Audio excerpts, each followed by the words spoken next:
salariales. A ver si nos sirve su conferencia. Adelante, Ramón. Muchas gracias. En el mes de noviembre y diciembre tuve la oportunidad de compartir con muchos colegas en un seminario cuya orientación básicamente era de corte pedagógico. Y en esa oportunidad le planteaba a mis colegas que había aceptado la invitación por dos razones muy importantes.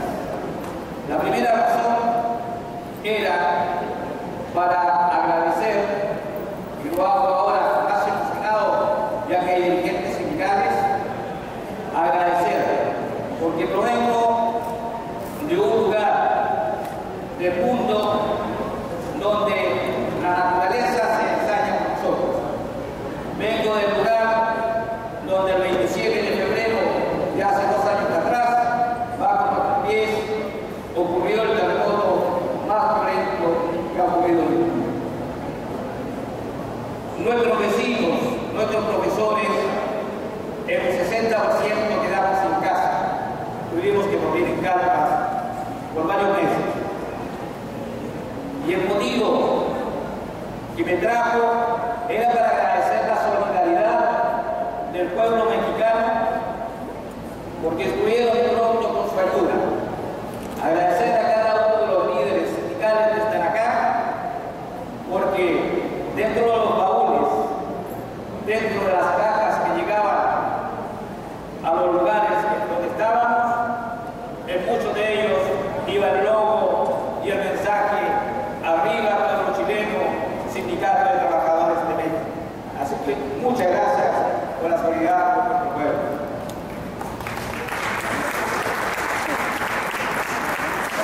La segunda razón era que quería sentirme y vibrar en un espacio como son las aulas de las escuelas normales, y por eso me he puesto esta camiseta.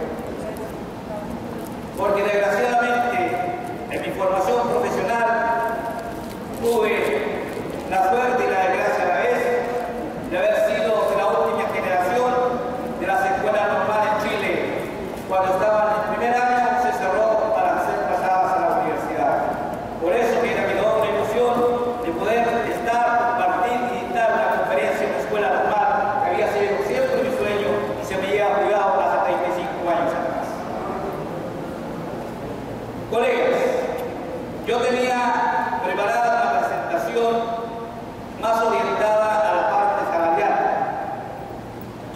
pero escuchando la conferencia detalladamente que dio nuestra amiga y colega Socorro, me impactó profundamente la información que se proyectaba y que es pública, entre comillas, para los profesores mexicanos. Así que voy a contextualizar para que sepan ustedes, sin ser un profeta, del monstruo que se les viene encima y que ya está metiendo las primeras manitos en medio. Tenemos ahí, cuando se hace una reforma, independientemente que esta sea de orden administrativa o de orden pedagógico, siempre se va a encontrar con algunas posturas clásicas. Por un lado, vamos a tener docentes, vamos a tener organizaciones, vamos a tener a la sociedad que están por el continuismo, es decir, que no se reforma. También vamos a tener personas que sí quieren que se produzca el cambio. Pero la pregunta es, ¿por qué una reforma? ¿Hacia qué apunta una reforma? Las verdaderas reformas que se hacen en el mundo son aquellas que le apuntan al corazón del rol que juega el Estado. Cuando leo en la prensa mexicana a una dirigente que dice: la reforma en México es casi perfecta, pero si le sacan la palabra permanencia queda perfecta.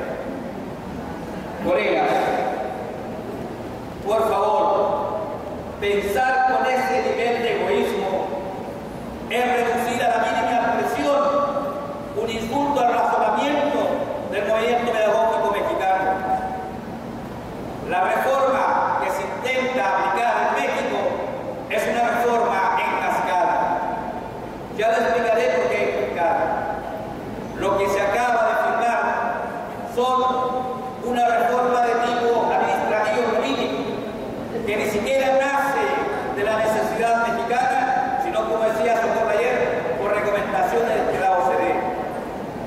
¿Cuál es el fundamento para reformar el sistema educativo en México? Dos. Primero, que México tiene la inversión más alta de los países de la OCDE en educación. Su promedio del PIB está por sobre de los partidos. Pero sin embargo, aquí viene la parte del argumento, México es el país que invierte menos en la formación de los alumnos. La conclusión que los especialistas de la OCDE están diciendo es: la plata se está gastando en el sueldo de los profesores. Por lo tanto, comillas, se debe achicar los movimientos sindicales, se deben achicar las plazas de los docentes en México y privatizar la educación. Colegas, busquen las recomendaciones de la OCDE para México en el tratado que está publicado y firmado por la propia organización. Curiosamente, quien lidera las conversaciones para la reforma de ustedes es nada menos que un ex ministro de Economía de este país, que es secretario internacional de la OCDE con sede en Francia. Por lo tanto, yo invito a los líderes sindicales, yo invito a los maestros a empezar a indagar y poner en conocimiento el movimiento docente mexicano para que tengan claro por qué se están produciendo estos movimientos. Y no quiero y no me gustaría ver más aquellos mensajes que establecen en el Facebook, en que dice: vamos con la reforma porque hay que echar a los malos profesores, vamos con aquellos que se sienten a florear. Colegas, son expresiones a veces de nuestros propios colegas. ¿Por qué se hacen esos comentarios? Por razones muy simples. Primero, porque yo debo debilitar los movimientos sindicales para poder operar y lograr mis objetivos perversos, que no es otro que privatizar y meter a uno de los nichos de mercado más grandes del mundo, como es la educación en México. 120 millones de personas se constituye, como decía mi colega, en el segundo negocio más importante del mundo después del petróleo. Avancemos. En Chile, nosotros hicimos algunas reformas políticas importantes. Ahí está, desde 1830 que se empiezan a hacer reformas. No voy a tener en los hijos, solamente colocar. Y me voy a detener en uno que fue súper importante. En el año 1964, siendo presidente Eduardo Frei Padre, hace una reforma. Y esa la podemos catalogar como tal, porque él se la juega y apuesta en que va a ampliar la cobertura en Chile. Y bajo esa reforma se logra colocar escuelas prácticamente en un 60 o 70% en los campos chilenos. Es decir, se universalizó la educación. Me voy a guardar si era de calidad o no, porque ese concepto se está manejando a la última. Pero lo importante es que se amplió la cobertura. Luego vino el año 1970, se produce un brusco movimiento político en Chile, donde uno de los pocos países del mundo llega presidente socialista a ser presidente por el voto universal. Evidentemente que esto conectó a los grandes intereses del imperialismo universal. Ahí, en 1000 días, nuestro presidente, sus asesores, colocan uno de los proyectos más revolucionarios que podía existir educación, en que quiere unificar la educación para terminar con los niveles de segregación y segmentación que se estaban produciendo. Obviamente, ese proyecto educativo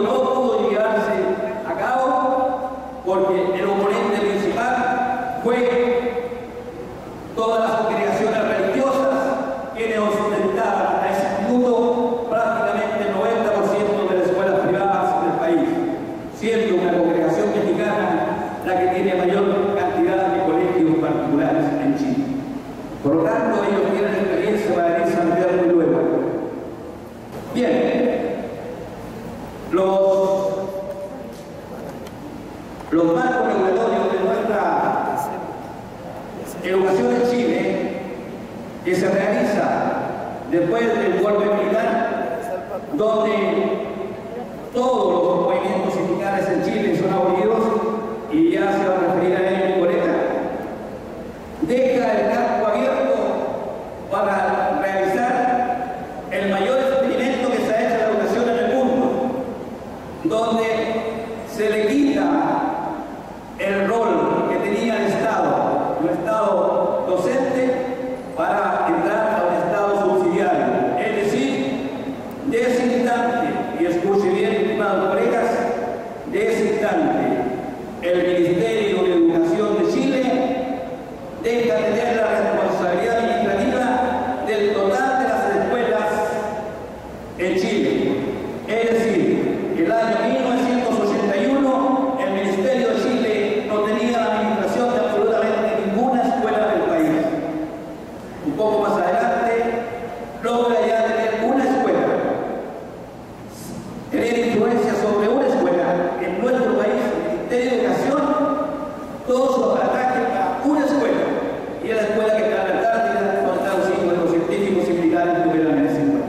La escuela Veneno de las Estrellas, ¿cómo se llama? De las Estrellas. Entonces, ¿qué se hace en ese minuto? Y es lo que se está pensando para México. Se recomiendan 12 puntos para realizar la priorización. Y esos 12 puntos que ocurrieron en el año 1980, ahora, en el año 2012-2013, se están profundizando. Yo lo voy a mostrar, están en el Congreso y se van a dar cuenta, mi estimado Socorro, que son cargados al pacto que firmó México con la OCDE. Solo hay un par de comas más que cambian. Sigamos rápido.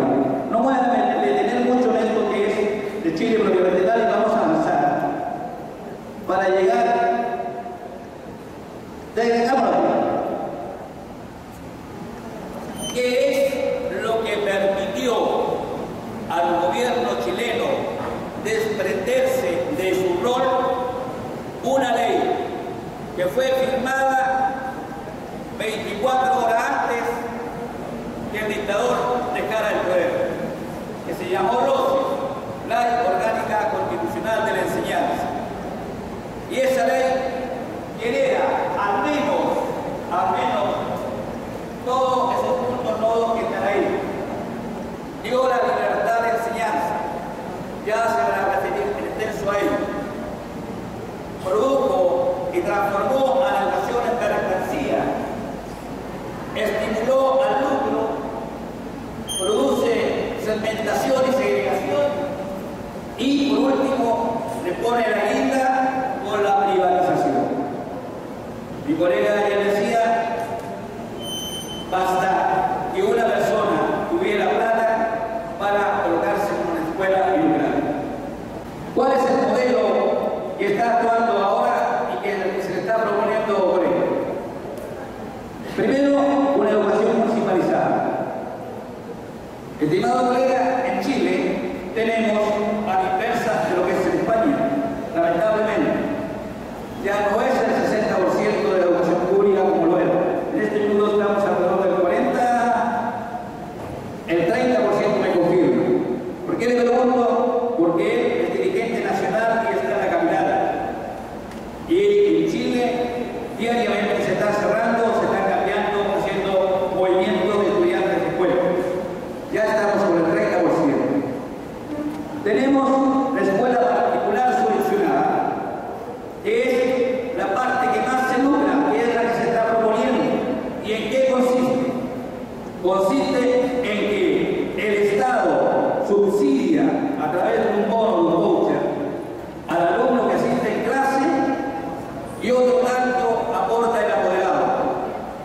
Entonces, hace la relación beneficio-costo, el dueño sostenedor, y si en el lugar a un alumno le salen, por decir, $2.000 al año, y el Estado le entrega 3.000, esos $1.000 restantes son parte del lucro que se lo lleva al bolsillo.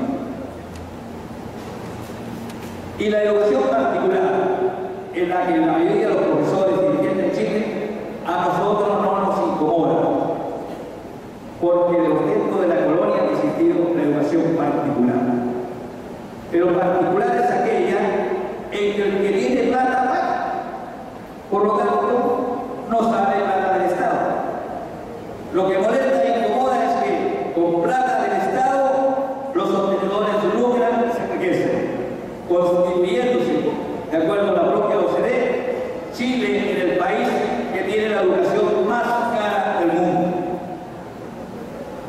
Un dato a nivel terciario: hay carreras universitarias que duran 7 años, entre ellas medicina, las ingenierías, y si nacen en un colegio, una universidad particular, son 9 años, porque fijo que lo dejan requiriendo 2 años para que se más plata a la universidad. Ahí estaban los factores: mercancía, lucro y segmentación fueron, entre otros, los 3 puntos más importantes que movilizaron a más del 80% de la población chilena para decirle al gobierno no a la municipalización y no a la privatización de la enseñanza. Sin embargo, el presidente sale por televisión e inconscientemente se le sale lo que lleva y piensa y dice que la educación es un bien de consumo. Por supuesto que todos los asesores a los 5 minutos le estaban tirando la oreja. Señor presidente, piénselo, pero no lo diga. Recorrió la mayoría de las páginas del mundo y un presidente así abiertamente en cadena nacional diga que la educación es un bien de consumo. ¿Qué está diciendo? Que es un bien del mercado. Bien, ahora está la colega. Esto es lo que está en el Senado de Chile y lo que se está aplicando heladamente, sin que sea ley todavía, pero ya está operando. 6 puntos. Miren, ¿no le parece similar a aquello que dice directores de establecimientos municipales? A ustedes le están diciendo que se le va a entregar mayor autonomía a las escuelas, a los directores. ¿Saben lo que significa? Ley 20.501, por favor revisen en internet. El Senado chileno ha dicho, a partir del año 2010, todos los directores del país están facultados para despedir hasta el 5% de sus docentes. Que la autonomía de los directores ahí tienen. Esa es la autonomía. Mi colega se la refería. Con ese solo punto lo han hecho casi pedazo uno de los instrumentos más sólidos que teníamos. No perfecto, pero por lo menos nos aseguraba gran parte de la estabilidad funcionaria y nos permitía avanzar en una carrera docente también imperfecta, pero por lo menos teníamos la seguridad de un respaldo legal. Hoy, en este minuto, si yo gano el concurso de director, se me entregan 3 facultades. Primero, despedir al 5% de los profesores que yo considere que están más bajos.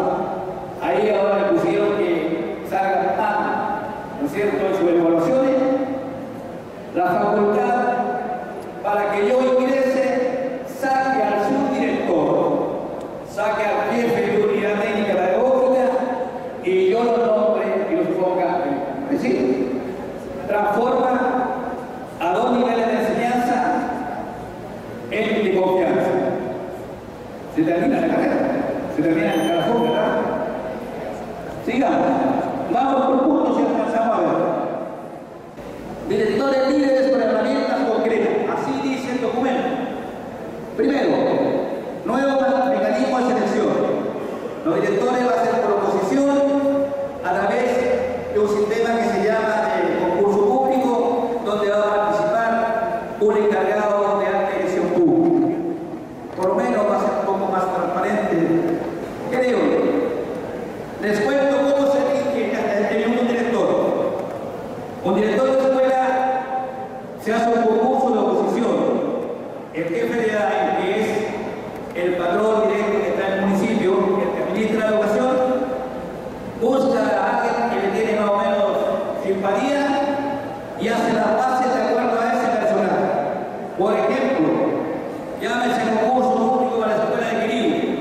perfil del candidato. Tiene que ser profesor de Estado, 5 años en la universidad, un grado tanto. Como la mayoría tiene eso, le pone el sello. Y tiene que haber ido a Jalapa y tiene que haber estado en Cabazo durante el año 2002. Y le pone otro. Por esos 2 puntos le está dando el concurso por ganado antes y elimina prácticamente a todos los más concursantes. Pero fue democrático, porque lo buscó. Ahora se espera que eso se termine. Lo dudo, pero algo se va a decir. Más atribuciones para liderar. ¿Esto les parece que es igual? Cuando quiten el reglamento de las modificaciones del artículo 3 y 73, va a venir lo que en la segunda parte de la cascada de la reforma de ustedes. Viene lo que se llama reglamento, y en el reglamento van a explicitar puntos como estos. Ahí va a decir más atribuciones para liderar. Es la famosa autonomía que decía usted, y lo más probable es que al director le dé la facultad para despedir y contratar. Porque derechamente lo que se está buscando es el objetivo principal de la reforma mexicana, es terminar con todo el sistema de masa y dejar que todo sea por concurso. Aumento de rentas. Se está experimentando y proponiendo un sistema de una especie de escalafón donde las rentas van a ir por la vía de la antigüedad, el sistema diario, por la vía de la evaluación y por la vía de estímulos bastante perversos, que es en relación al rendimiento que tuvo el proyecto. No sé si alcanzan a leer el segundo cuando dice más atribución. Ya empieza más específico. Y nueva parte dice contar con un equipo de exclusiva confianza, es decir, contrata al director, al subdirector y al jefe de técnica, al ser encargado de toda la parte técnica.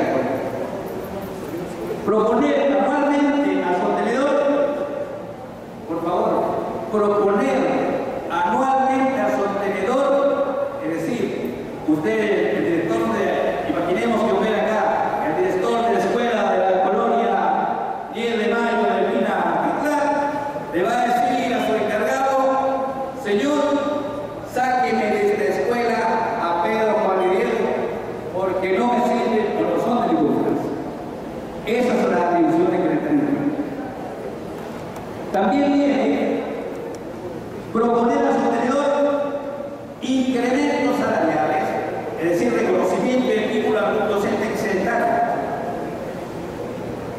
Este es un incentivo perverso, porque si hay un director que se puede dar y tiene una colega jovencita buena moza, la va a incentivar, ¿o no? Se puede dar. En todo caso, yo no. La reconocería.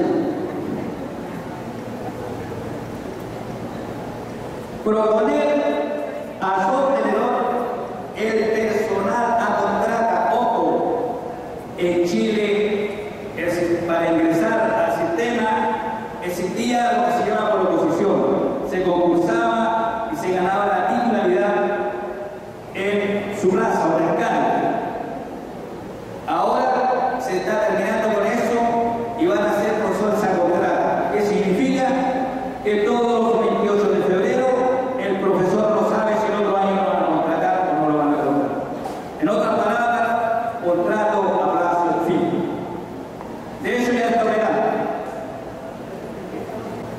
Plantea una revalorización de la red docente. Eso nos tiene dividido en Chile.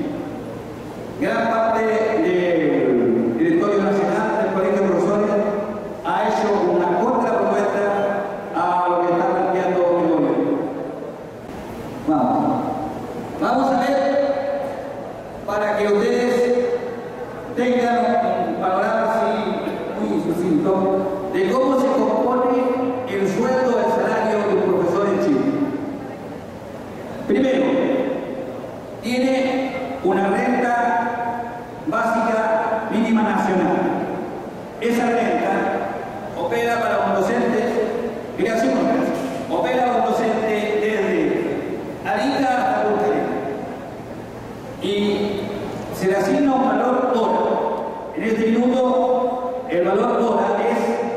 de más o menos $9 en enseñanza básica y 11 o 12 dólares en enseñanza media.